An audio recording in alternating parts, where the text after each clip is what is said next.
I think that the internet is going to be one of the major forces for reducing the role of government. The one thing that's missing, but that will soon be developed, is a reliable e-cash, a method whereby on the internet you can transfer funds from A to B without A knowing B or B knowing A. Hi, are you considering investing in Bitcoin? Or are you simply wondering what a Bitcoin is? Then you need to watch this video. In this video, I'm going to run through some basic simple facts on Bitcoin which you need to know about before investing any money in it, such as what is a Bitcoin, who created a Bitcoin, and what is Bitcoin mining.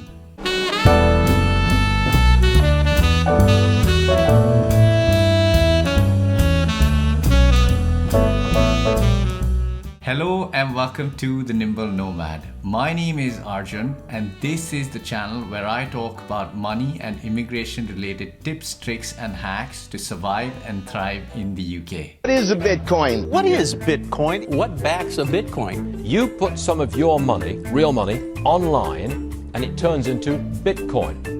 I don't even know why we call them coins, except that they call it coins in the name. I think Bitcoin has turned into a massive multiplayer online game where speculators are trying to out-speculate each other. Is it a means of exchange or an asset class? I see you taking my real dollars and then you give me virtual money in return. Now, given the focus on Bitcoin in the investing community and media, because Bitcoin is at all-time highs at this point in time, I've decided to make a two-part video series on Bitcoin investing. In this first part of this two-part series, I'm going to be running through some basics on Bitcoin and what an actual Bitcoin is and what does it mean. In the second video, what I will be doing is I'll be running through my investment theory and what my take on investing in Bitcoin actually is. Before I get into the main content of this video, in case you are interested in investing and you'd like to support this channel, why not consider opening a Trading 212 account through the referral link in the description section below.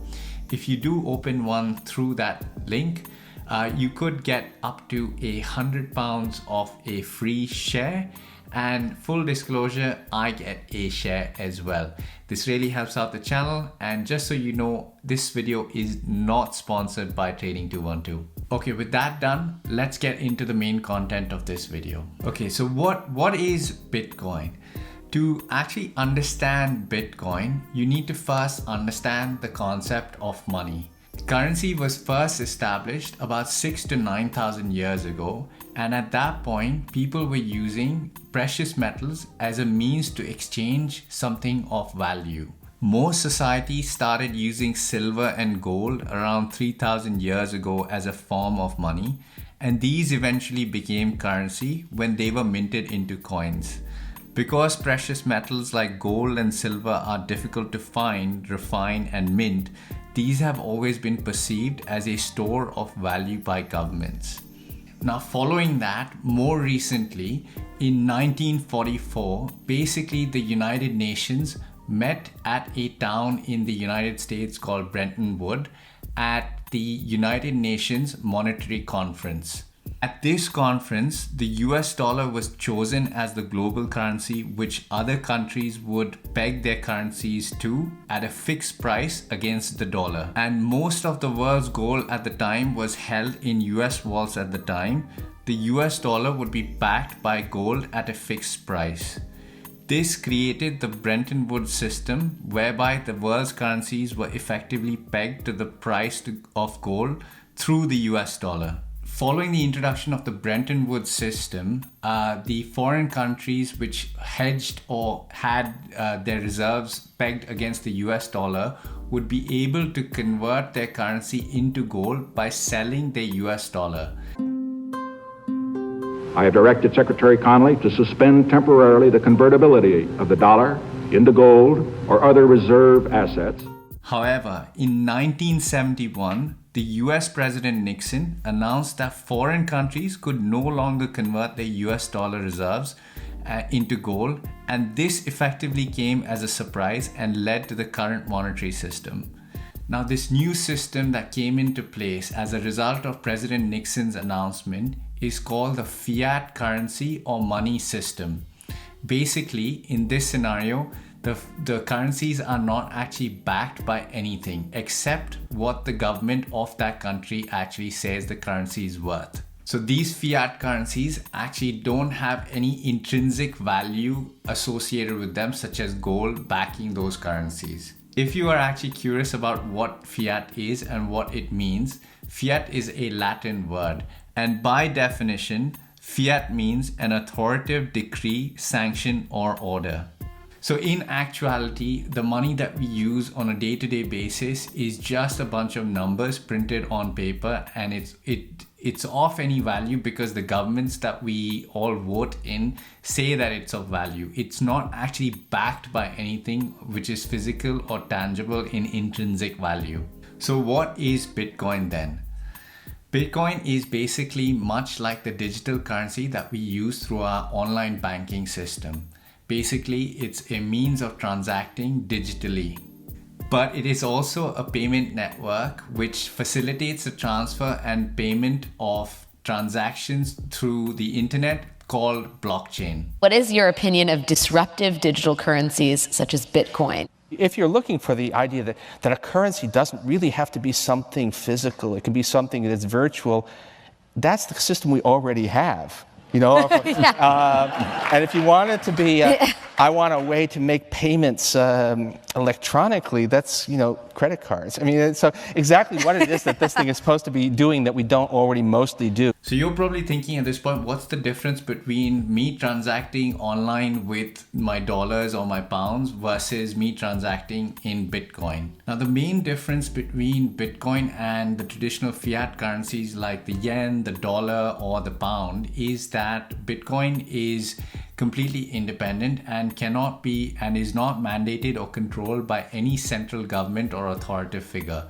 It is completely independent and works on its own. And the second bit is there are only 21 million Bitcoins available ever in the world. So unlike fiat currencies such as the dollar, in times of recession, if the government wanted to, during quantitative easing, they could just print more dollars. But you can't actually do that with Bitcoin. Who invented Bitcoin? Now, this actually is a slightly difficult question to answer. Basically, it was invented by an individual or a group called Satoshi Nakamoto. But the problem is nobody actually has ever met or seen this person, Satoshi Nakamoto. Actually, this person was working anonymously and exchanging emails electronically, but after Bitcoin became huge, he or she actually disappeared off the face of this planet. I have nothing to do with Bitcoin. There have been many theories on who Satoshi Nakamoto could be, but nobody has actually been able to identify who this person is. What is Bitcoin mining and how are new Bitcoins created? So before we get into this, let's just talk about some fundamentals. So I talked about the fact that Bitcoin is a digital currency. And I've also talked about the fact that Bitcoin is not only a currency, but it's also the payment system which is used to transfer and exchange this token, which is Bitcoin. And that is called a blockchain. Now, the system in itself is called a distributed ledger. It's basically a set of computers all talking to each other. Bitcoin mining is basically the ability to procure new Bitcoins without actually having to pay for it. So if you or I wanted to get a Bitcoin, most likely we would just go to an exchange and buy new Bitcoin. So you would give $1 and you would get a certain amount of Bitcoin back. But Bitcoin mining is like gold. You're basically looking for new Bitcoins. So as I said earlier, there are only 21 million Bitcoins ever produced. There is a certain amount of that 21 million that has not yet been uncovered. So that's where Bitcoin mining kicks in. So Bitcoin miners actually receive a Bitcoin as a reward for completing blocks of verified transactions which are added to the blockchain. In order to earn new Bitcoins, Bitcoin miners need to solve complex mathematical problems to basically confirm groups of transactions on the Bitcoin network, and these are called blocks. Now, when the miners actually solve these complicated mathematical problems, new blocks are created and added to the blockchain, and the miners are awarded a Bitcoin as a result of their hard work. Those are all the basic facts associated with Bitcoin that I wanted to run through in this video. I know some of it was a bit technical. What I'll do is I'll add links of descriptions to the different articles and research material that I have personally read through in order to understand this in the comments and the description section below. If you have any questions, feel free to comment on this video. I hope it's helped you out. It was slightly more different to the video that I usually make. And if it did help you out, please smash that like button and don't forget to subscribe. I will be doing a second part to this video, which is all focused on Bitcoin investing and my own personal take on Bitcoin investing. Until then, I'll see you next time on another video. Thanks. Bye.